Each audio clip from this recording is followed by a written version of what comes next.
I'm a person in long-term recovery. My journey started 2004. I struggled with drugs and alcohol for maybe 15 years at the most.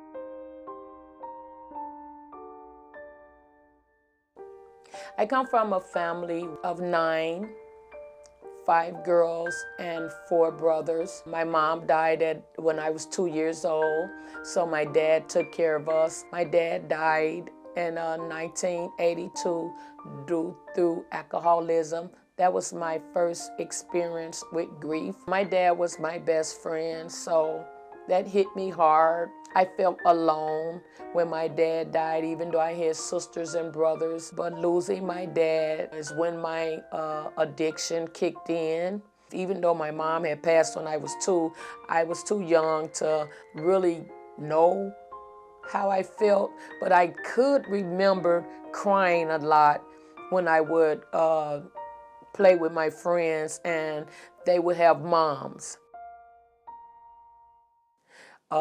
Until I came into recovery, a lot happened during my using years. My sister's husband died of an overdose. They set him in the park. My little sister's boyfriend died of an overdose. They set him outside the door. When a person would overdose, they would put a person out of their apartment and set them in the hallway. And I knew it wasn't right. I was like, why they don't call the police or why they don't call for help? But I didn't know at the time that they threw you in the hallway once you died, so that they wouldn't get in trouble or whatever. But people would continue to use even though someone had just passed away. I just think about how all these overdoses happened when I was still in my addiction. So it didn't affect me the way that it affects me today now that I'm sober and clean and people are overdosing around me. It's really heartbreaking. I really like to introduce people to recovery. I just want them to know and understand that there's help available.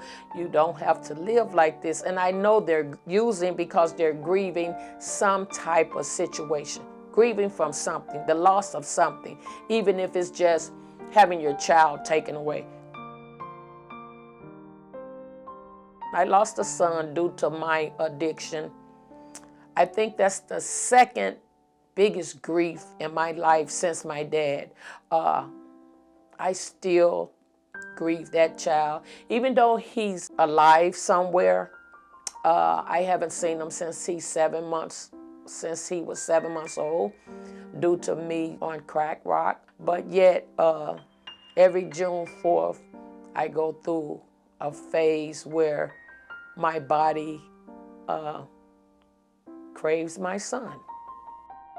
In our community, moms are grieving all the time, It's sad, we fearful for our children. But I do know that we all can come together and form a grief group, a trauma class, a therapy or something to help our community when they're going through situations like this. If you need to go to somewhere for grieving, if you need to go somewhere for trauma, if whatever the situation is, if you need to go somewhere to just talk about the condition your children in, the condition you in, the fear you're feeling, there's groups available and there's therapy available.